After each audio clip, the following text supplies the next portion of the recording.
Hello, hello, hello, j'ai pas vu que c'était parti. Bonjour, bonjour à tous, bonjour à toutes. Je suis contente de vous retrouver aujourd'hui pour parler d'un sujet que j'aime particulièrement, comment gérer plusieurs projets en même temps. Donc, si tu es de la team multi-passionné, multi-task, multi-métier, multi-projet, tu es au bon endroit. On parle aujourd'hui de la façon dont on peut s'organiser pour gérer tout ça. Parce que c'est pas si simple, il faut le dire. Mais pourtant, c'est possible d'y arriver. Alors, la première chose qu'il faut garder en tête, c'est que si tu fais plusieurs métiers, si tu poursuis plusieurs projets, si tu poursuis plusieurs passions, c'est pas pour rien. C'est parce que tu as comment dire ça, cet amour de faire des choses et tu as envie de t'épanouir. Et ok, on est ok pour respecter ta soif d'apprendre, de faire, de découvrir, etc., etc.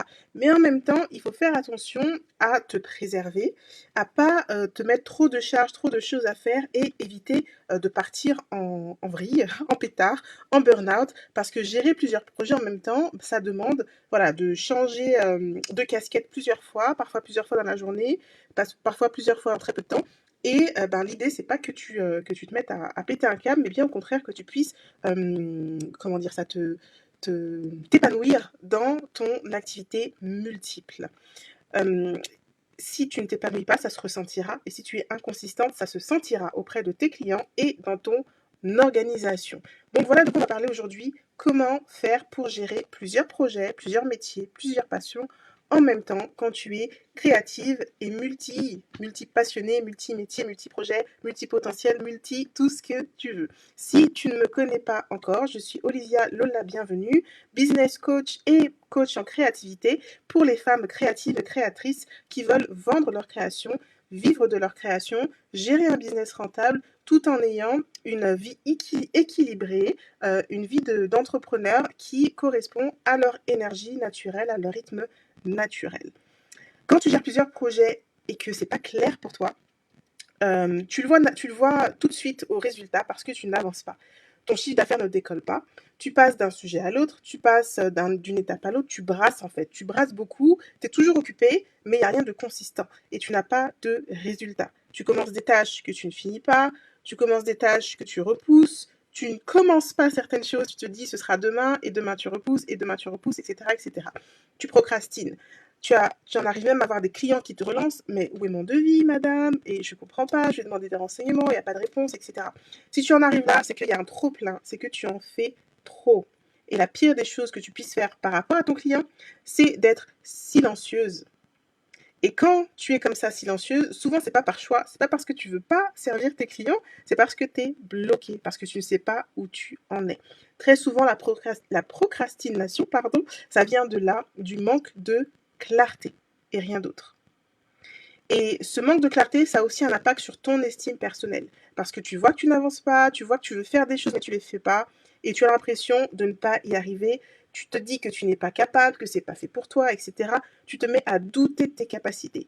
Et c'est juste normal parce que tu en fais trop.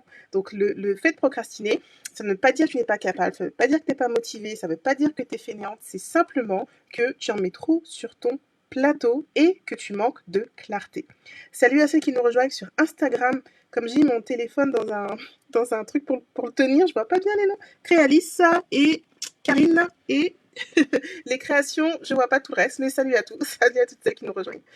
Voilà, donc c'est important d'avoir ça en tête, hein, que la procrastination est souvent liée à un manque de clarté et qu'ensuite ce manque de clarté se transforme en mauvaise estime de soi. Donc c'est important d'avoir cette clarté quand tu gères plusieurs projets à la fois. La clarté va te servir à quoi? À faire le lien entre les projets.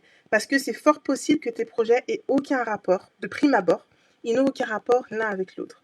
Mais quand tu creuses vraiment, quand tu réfléchis au pourquoi tu fais les choses, tu te rends compte qu'il y a bien un lien.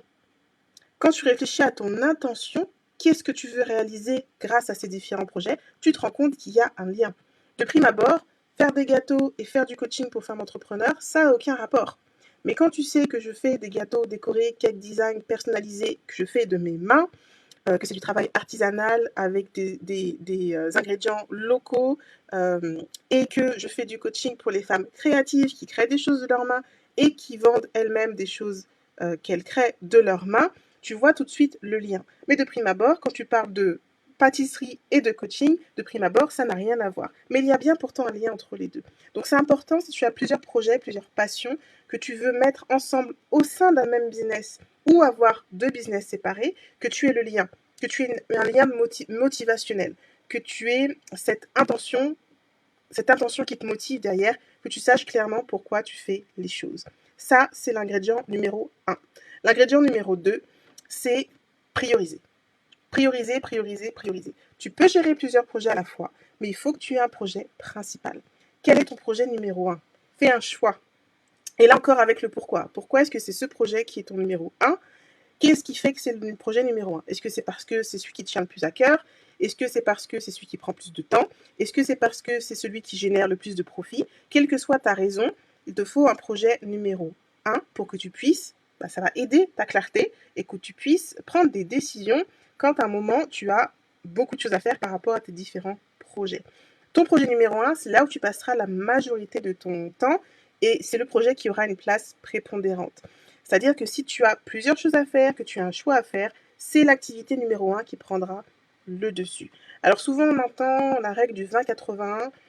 Si tu me suis depuis un moment, tu sais que je suis pas très pour tous ces outils de productivité, etc., les méthodes et tout ça, qui oublient l'être humain à l'intérieur. Donc le 20-80, le principe, j'aime bien le principe. J'aime pas l'idée de dire il faut que je passe 80% de mon temps sur un projet et 20% sur l'autre, parce que ça va dépendre de plein de choses. Mais par contre, le principe d'avoir un projet prioritaire et qui va te prendre du coup plus de temps, ça, je dis oui. Donc il te faut un projet prioritaire et c'est ce projet-là sur lequel tu passeras le plus de temps. Deuxième chose. La troisième chose, c'est qu'il te faut un plan de route précis. Quand tu sais pourquoi tu fais les choses, il faut ensuite mettre en place des jalons pour arriver à accomplir ce que tu souhaites. Donc un plan de route, c'est quoi? Ce sont des objectifs. L'intention et l'objectif, c'est toujours le couple gagnant. L'intention et l'objectif. Quand tu as tes objectifs, l'idée c'est aussi de les prioriser, ces objectifs. De les prioriser sur la durée, donc de mettre en place des objectifs à 12 mois, ta vision, ton intention sur 12 mois, et ensuite de faire un mode rétro-planning, tes objectifs sur tous les 4 mois, sur le trimestre, et tes objectifs mensuels.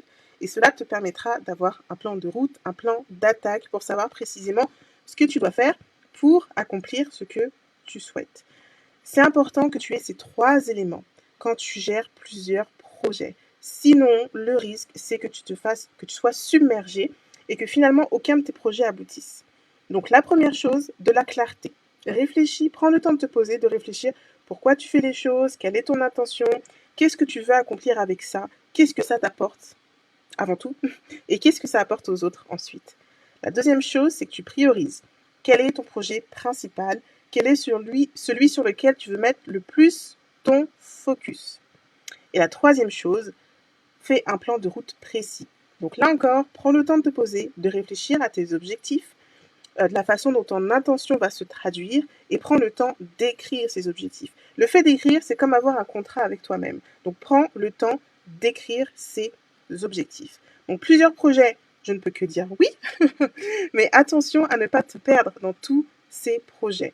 Trouve le lien entre tes projets, pose clairement tes intentions pour chaque projet et aussi plus globalement pour ta vie d'entrepreneur et définis ton plan de route. Donc si aujourd'hui tu veux travailler sur ton plan de route sur les 12 prochains mois, faire le point sur tes intentions, développer ton entreprise sans être débordé, sans être éparpillé, sans être dépassé par tout ce que tu as à faire, contacte-moi en MP pour qu'on puisse échanger sur ton besoin et voir comment on peut travailler ensemble. Je te répondrai avec plaisir. Sur ce, je te souhaite une jolie après-midi et je te dis à bientôt. Ciao, ciao.